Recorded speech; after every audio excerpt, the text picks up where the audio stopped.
শোন, 6টা বেজে গেছে, ওর মাটা এক্ষুনি সন্ধ্যে দিতে বাইরে বেরাবে, আর তখন আমরা সাট করে ঢুকে যাবো। চল চল চল চল, চল। ওরা কি বোঝে না যে আমি এসবে মরবো না? আমার একটা ছোট ভাই আছে, বড্ড দুর্বল, ও মরে যেতে পারে। কতবার ওকে বলেছি যে বেশি করে রক্ত খা, রক্ত খা, সরেই না।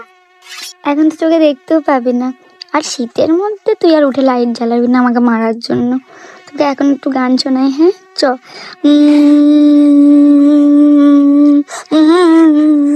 ট্রেনে ফাঁকা পেয়েছি, ঠোক ঠোক ঠোক। এই যা যা, তোকে তাড়াতে হবে না, নিয়ে চলে যাচ্ছি। ইস, গাতে কি বন্ধ। কালকে একটা মোটকার রক্ত খেয়েছিলাম, তারপর থেকে পেটটা ফুলেই আছে, আর কারোর রক্ত খেতে পাচ্ছি না। আরে ব্রো, চাপ নিস না, ওই বাড়ির ছেলেটা এক্ষুনি ওর গার্লফ্রেন্ডের সাথে কথা বলতে বাইরে বেরাবে, আর গেটটাকে পুরো হাঁ করে দিয়ে তখনই আমরা ঢুকে যাবো। না, অন্যায় ঝাপটা মারবেন না, আমি কাউকে ঢুকছি আপনাদেরকে। উফ, সালা পিতা চোখে মেরে দিল।